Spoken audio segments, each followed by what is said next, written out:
ಇನ್ನು ದೂರುದಾರರ ಪರ ಕೆಲ ವಕೀಲರುಗಳು ಏನ್ ಹೇಳ್ತಾ ಇದ್ದಾರೆ, ತನಿಖೆ ಮಾಡುವಂತ ಸಂದರ್ಭದಲ್ಲಿ ಸಿದ್ದರಾಮಯ್ಯನವರು ತಪ್ಪಿಸ್ಕೊಂಡು ಬಿಡ್ಬೋದು. ಹೀಗಾಗಿ ಸಿದ್ದರಾಮಯ್ಯ ವಿರುದ್ಧ ಎಫ್ಐಆರ್ ಆಗಬೇಕು, ಜೊತೆಗೆ ಅವ್ರು ರಾಜೀನಾಮೆ ಕೊಟ್ಟು ತನಿಖೆಗೆ ಸಹಕರಿಸಬೇಕು. ಇದು ವಕೀಲೆ ಲಕ್ಷ್ಮೀ ಅಯ್ಯಂಗಾರ್ ಅವರು ಕೊಡ್ತಾ ಇರುವಂತ ಹೇಳಿ. ಏನ್ ಹೇಳಿದ್ದಾರೆ ಲಕ್ಷ್ಮೀ ಅಯ್ಯಂಗಾರ್ ಅವರು? ನಾವು ಪ್ರತಿನಿಧಿ ಪ್ರದೀಪ್ ಮಾತನಾಡ್ತಾರೆ, ಬನ್ನಿ ಕೇಳೋಣ. ಮೂಡ ಹಗರಣಕ್ಕೆ ಸಂಬಂಧಪಟ್ಟಂತೆ ಈಗ ಸಿಎಂ ಸಿದ್ದರಾಮಯ್ಯ ವಿರುದ್ಧ ನ್ಯಾಯಾಲಯ ಲೋಕಾಯುಕ್ತ ತನಿಖೆಗೆ ಆದೇಶವನ್ನು ನೀಡಿರುವಂಥದ್ದು. ಈ ಸಂಬಂಧ ಈಗ ದೂರುದಾರರಾದಂತಹ ಸ್ನೇಹಮಯಿ ಕೃಷ್ಣ ಅವರ ಪರ ವಕೀಲರಂತಹ ಲಕ್ಷ್ಮೀ ಅಯ್ಯಂಗಾರ್ ನಮ್ಮ ಜೊತೆ ಇದ್ದಾರೆ. ಮೇಡಮ್ ನಮಸ್ತೆ. ಈಗ ಒಂದು ದೊಡ್ಡ ಪ್ರಕರಣ ಇದು ಅಂತ ಹೇಳ್ಬೋದು. ಮೊದಲ ಪ್ರತಿಕ್ರಿಯೆ ಏನಿದೆ ಮೇಡಮ್ ಈ ಒಂದು ಆದೇಶಕ್ಕೆ ಸಂಬಂಧಪಟ್ಟಂತೆ? ಈಗ ನಾವು ಲೋಕಾಯುಕ್ತ ಮೈಸೂರಿಗೆ ನಾವು ನೋಡಬೇಕು ಅವರು ಎಷ್ಟು ಬೇಗ ಈ ಇನ್ವೆಸ್ಟಿಗೇಷನ್ ಶುರು ಮಾಡ್ತಾರೆ, ಯಾವತ್ತು FIR ರಿಜಿಸ್ಟರ್ ಮಾಡ್ತಾರೆ. 3 ತಿಂಗಳ ಒಳಗಡೆ ಇನ್ವೆಸ್ಟಿಗೇಷನ್ ಕಂಪ್ಲೀಟ್ ಮಾಡಬೇಕು ಅವರು. ನೋಡೋಣ ಏನಾಗುತ್ತೆ ಅಂತ. ಅಂದರೆ ಪ್ರಮುಖವಾಗಿ ಈ ಒಂದು ಸಿದ್ದರಾಮಯ್ಯ ಅವರ ವಿರುದ್ಧದ ತನಿಖೆಗೆ ಕೋರ್ಟ್ ಯಾವೆಲ್ಲ ಅಂಶಗಳನ್ನು ಉಲ್ಲೇಖಿಸಿ, ಪ್ರಮುಖ ಅಂಶಗಳನ್ನು ಉಲ್ಲೇಖಿಸಿ ಇವತ್ತು ಲೋಕಾಯುಕ್ತರಿಗೆ ತನಿಖೆಗೆ ಆದೇಶವನ್ನು ನೀಡಿದೆ ಮೇಡಮ್? ಅವರು from the beginning final notification ಆದಮೇಲೆ ಹೇಗೆ ಡಿನೋಟಿಫಿಕೇಶನ್ಗೆ ಕೇಳ್ಕೊಂಡ್ರು ಅಲ್ಲಿಂದ ಶುರು ಮಾಡಿ 14 ಸೈಟ್ಸ್ ಕೊಟ್ಟಿರೋದು ಅಲ್ಲಿ ತನಕ ಅವರು ಎಲ್ಲ ಡೀಟೇಲ್ ಆಗಿ ಡಿಸ್ಕಸ್ ಮಾಡಿದ್ದಾರೆ. ಅದು ಸಂಬಂಧಪಟ್ಟಿದ್ದು ದಾಖಲೆ ಎಲ್ಲ ಕೋರ್ಟಲ್ಲಿ ಇದೆ. So court was convince that a case is made out.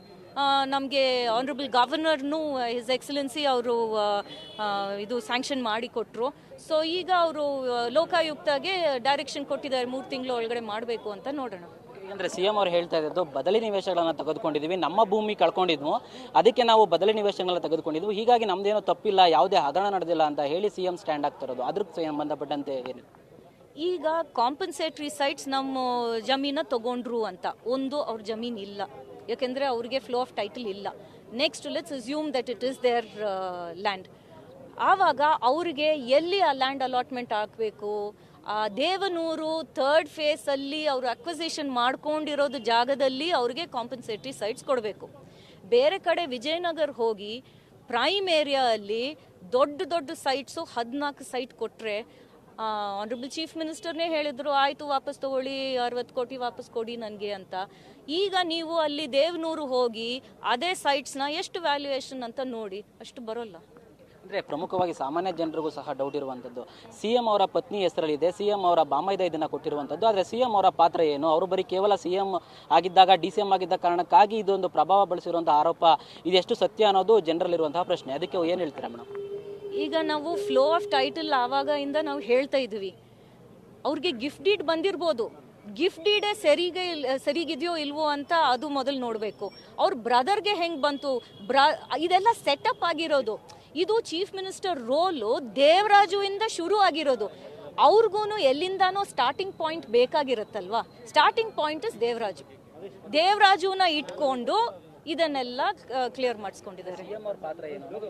ಅವರು ಪವರಲ್ಲಿ ಇರುವಾಗನೇ ಇದೆಲ್ಲ ನಡೀತು.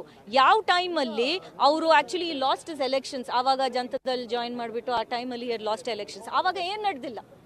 ಅವರು ಯಾವಾಗ he's an MLA or deputy CM or finally as a chief minister, ಆವಾಗನೇ ಎಲ್ಲ ನಡೆದಿದೆ. ಈಗ ಒಂದು ತೀರ್ಪು ಸಮಾಧಾನ ತಂದಿದೆಯಾ ಲೋಕಾಯುಕ್ತ ತನಿಖೆ ಕೊಟ್ಟಿರೋದು, ಅಥವಾ ಬೇರೆ ತನಿಖಾ ಸಂಸ್ಥೆ ಕೊಡಬೇಕಾಗಿತ್ತಾ, ಇಲ್ಲ ಮುಂದೆ ಏನಾದರೂ ಇದ್ರ ಬಗ್ಗೆ ಹೋಗ್ತೀರಾ? ಹೇಗಿರುತ್ತೆ ಮೇಡಮ್ ಮುಂದಿನ ಪ್ರಕ್ರಿಯೆ? ಈಗ ನಮಗೆ we are quite satisfied with the order. ಅವರು Lokayukta if they act in a just and fair manner, that is all we require. ನಮಗೇನು we are not expecting anything out of the ordinary. ಏನು ನಡೆದಿದೆಯೋ ಅವ್ರು investigation ಮಾಡಿ report ಮಾಡಲಿ ಅಷ್ಟೇ. ಇದಿಷ್ಟು ದೂರರಾದಂತಹ ಸ್ನೇಹಮಯಿ ಕೃಷ್ಣ ಅವರ ಪರ ವಕೀಲರು ಲಕ್ಷ್ಮೀ ಅಯ್ಯಂಗಾರ್ ಅವರ ಮಾತಾಗಿರುವಂಥದ್ದು. ಕ್ಯಾಮರಾಮನ್ ಜಗನ್ ಜೊತೆ ಪ್ರದೀಪ್ ಚಿಕ್ಕಾಟಿ, TV9 ಬೆಂಗಳೂರು. ಮತ್ತೊಂದು ಕಡೆ ಸ್ನೇಹಮಯಿ ಕೃಷ್ಣ ಅವರು ಈ ಪ್ರಕರಣಕ್ಕೆ ಸಂಬಂಧಪಟ್ಟ ಹಾಗಿನ ಪ್ರಮುಖ ದೂರುದಾರರಲ್ಲಿ ಒಬ್ರು. ಅವರು ಕೂಡ ಇದು ನಮ್ಗೆ 2ನೇ ಜಯ ಅಂತ ವಿಶ್ಲೇಷಿಸ್ತಾ ಇದ್ದಾರೆ. 2ನೇ ಜಯ ಅಂತ ಅಂದ್ರೆ ಹೈಕೋರ್ಟ್ನಲ್ಲಿ ನಿನ್ನೆ ಇದಕ್ಕೆ ಸಂಬಂಧಪಟ್ಟಂಗೆ ರಾಜ್ಯಪಾಲರು ಕೊಟ್ಟಿದ್ದಂಥ ಆದೇಶವನ್ನು ಅವ್ರು ಎತ್ತಿ ಹಿಡಿದಂಥ ಹೈಕೋರ್ಟ್ ಆದೇಶ, ಜೊತೆಗೆ ಇವತ್ತು ಜನಪ್ರತಿನಿಧಿಗಳ ಕೋರ್ಟ್ನಲ್ಲಿ ತನಿಖೆ ಆಗಬೇಕು ಅನ್ನುವಂಥ ನಿಟ್ಟಿನಲ್ಲಿ ಅವ್ರು ಕೊಟ್ಟಿರುವಂಥ ಸೂಚನೆ, ಇದೆಲ್ಲವೂ ಕೂಡ ನಮಗೆ ಸಿಕ್ಕಿರುವಂಥ ಜಯ ಇದು ಅಂತ ಅವರು ವಿಶ್ಲೇಷಿಸ್ತಾ ಇದ್ದಾರೆ. ನಮ್ಮ ಜೊತೆಗೆ ಅವರು ಕೂಡ ಮಾತನಾಡಿದ್ರು, ಸ್ನೇಹಮಯಿ ಕೃಷ್ಣ ಅಂತಾರೆ ನಮ್ಮ ಜೊತೆ, ನಮ್ಮ ಪ್ರತಿನಿಧಿ ಪ್ರದೀಪ್ ಜೊತೆಗೆ ಅವ್ರು ಮಾತನಾಡಿದ್ರು. ಬನ್ನಿ ಏನು ಹೇಳಿದ್ರು ಕೇಳೋಣ. ಮೂಡ ಹಗರಣಕ್ಕೆ ಸಂಬಂಧಪಟ್ಟಂತೆ ಈಗ ಸಿಎಂ ಸಿದ್ದರಾಮಯ್ಯ ವಿರುದ್ಧ ಲೋಕಾಯುಕ್ತ ತನಿಖೆಗೆ ನ್ಯಾಯಾಲಯ ಆದೇಶವನ್ನು ನೀಡಿರುವಂಥದ್ದು. ಈ ಸಂಬಂಧ ಈಗ ಈ ಒಂದು ಏನು ಪ್ರಕರಣದ ತನಿಖೆಯನ್ನು ನಡೆಸಬೇಕು, ಸಿಎಂ ವಿರುದ್ಧ ತನಿಖೆ ನಡೆಸಬೇಕು ಅಂತ ದೂರನ್ನು ನೀಡಿದಂತಹ ಸ್ನೇಹಮಯಿ ಕೃಷ್ಣ ಅವರು ನಮ್ಮ ಜೊತೆ ಇದ್ದಾರೆ. ಸರ್ ನಮಸ್ತೆ. ಈಗ ಮೊದಲ ಪ್ರತಿಕ್ರಿಯೆ ಏನು ಸರ್? ಸಿಎಂ ವಿರುದ್ಧ ತನಿಖೆಗೆ ಆದೇಶವನ್ನು ನೀಡಿದೆ, ಹೋರಾಟವನ್ನು ನಡೆಸ್ಕೊಂಡು ಬಂದಿದ್ರಿ, ನಿಮ್ಮ ಮೊದಲ ಪ್ರತಿಕ್ರಿಯೆ ಏನು ಸರ್ ಇದಕ್ಕೆ? ಸರ್, ನಮ್ಮ ಹೋರಾಟಕ್ಕೆ ಇದು 2ನೇ ಜಯ. ಸೊ ನಿನ್ನೆ ಮಾನ್ಯ ಉಚ್ಚ ನ್ಯಾಯಾಲಯದ ಮೊದಲನೇ ಜಯ ಸಿಕ್ಕಿದೆ, ಇವತ್ತು ಜನಪ್ರತಿನಿಧಿ ವಿಶೇಷ ನ್ಯಾಯಾಲಯದಲ್ಲಿ 2ನೇ ಜಯ ಸಿಕ್ಕಿದೆ. ಸೊ ಹಾಗಾಗಿ ನಮ್ಮ ಹೋರಾಟಕ್ಕೆ ಈಗೇನು ಜಯ ಸಿಕ್ಕಿದೆ ಅದೇ ರೀತಿ ಮುಂದಿನ ದಿನಗಳೂ ಕೂಡ ಜಯ ಸಿಗುತ್ತೆ ಅನ್ನೋ ನಂಬಿಕೆ ನಮಗಿದೆ. ಅಂದರೆ ಈಗ ಲೋಕಾಯುಕ್ತ ತನಿಖೆಗೆ ಅಂದರೆ ಮೈಸೂರು SP ಇದರಲ್ಲಿ ತನಿಖೆಗೆ ಆದೇಶವನ್ನು ನೀಡಿರುವಂಥದ್ದು. ಈ ಒಂದು ತನಿಖೆ ಬಗ್ಗೆ ಅಂದರೆ ಈಗ ಒಂದಷ್ಟು ಆರೋಪಗಳು ಅಂದರೆ ಲೋಕಾಯುಕ್ತರು ಸಹ ಏನು ಪ್ರಭಾವವನ್ನು ಬೀರ್ಬೋದು CM ಅವರು ಅಂತ ಹೇಳ್ತಾ ಇದ್ದಾರೆ. ಈ ಒಂದು ಆದೇಶ ಮತ್ತು SPಗೆ ಲೋಕಾಯುಕ್ತರಿಗೆ ತನಿಖೆ ಕೊಟ್ಟಿರೋದ್ರ ಬಗ್ಗೆ ನಿಮ್ಮ ಅಭಿಪ್ರಾಯ ಏನಿದೆ ಸರ್?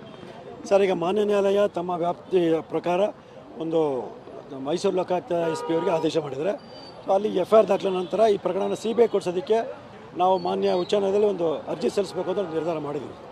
ಅಂದರೆ ಎಲ್ರಿಗೂ ಸಾಮಾನ್ಯ ಜನರಿಗೆ ಈಗ ಒಂದು ಪ್ರಶ್ನೆ ಕಾಡ್ತಾ ಇರುವಂಥದ್ದು, ಈ ಒಂದು ಪ್ರಕರಣದಲ್ಲಿ ಸಿದ್ದರಾಮಯ್ಯ ಅವ್ರದ್ದು ನೇರ ಪಾತ್ರ ಏನೂ ಇಲ್ಲ, ಆದರೂ ಸಹ ಯಾಕೆ ಇಷ್ಟೊಂದು ಹೋರಾಟ ಅವ್ರ ವಿರುದ್ಧ ಅಂತ ದೂರುದಾರರಾಗಿ ಇದ್ರ ಬಗ್ಗೆ ನೀವು ಏನು ಹೇಳ್ತೀರಾ? ಸರ್, ಎಲ್ಲ ಕಾನೂನು ಪ್ರಕ್ರಿಯೆಗಳಲ್ಲಿ ಅಥವಾ ಅಪರಾಧ ಕೃತ್ಯಗಳಲ್ಲಿ ಆರೋಪಿ ನೇರವಾಗಿ ಭಾಗಿಯಾಗಿರಬೇಕು ಅಂತೇನಿಲ್ಲ ಸರ್. ಪರೋಕ್ಷವಾಗಿ ಭಾಗಿಯಾಗಿರೋ ಕೂಡ ಅದು ಅಪರಾಧ ಕೃತ್ಯ ಅಂತ ಹೇಳುತ್ತೆ. ಸೊ ಹೀಗಾಗಿ ಸಿದ್ದರಾಮಯ್ಯ ಅವರ ನೇರವಾಗಿ ಭಾಗಿಯಿಲ್ಲದ್ರು ಕೂಡ ಪರೋಕ್ಷವಾಗಿ ಅವ್ರು ಭಾಗಿರೋದಕ್ಕೆ ಸಾಕಷ್ಟು ಸಾಕ್ಷ್ಯಗಳನ್ನು ನಾವು ಕೊಟ್ಟಿದ್ದೀವಿ. ಸೊ ಇದನ್ನೆಲ್ಲ ಪರಿಗಣಿಸಿದ ನಿನ್ನೆ ಮಾನ್ಯ ಉಚ್ಚ ನ್ಯಾಯಾಲಯ ಇವತ್ತು ವಿಶೇಷ ನ್ಯಾಯಾಲಯ ನಮ್ಮ ಆದೇಶವನ್ನು ಕೊಟ್ಟಿದೆ. ಆದರೆ ಈಗ ಮುಂದಿನ ನಿಮ್ಮ ಈ ಒಂದು ಲೋಕಾಯುಕ್ತ SP ತನಿಖೆಗೆ ನಿಮ್ಮ ಸಹಕಾರವೂ ಸಹ ಬಹಳ ಮುಖ್ಯವಾಗಿರುತ್ತೆ.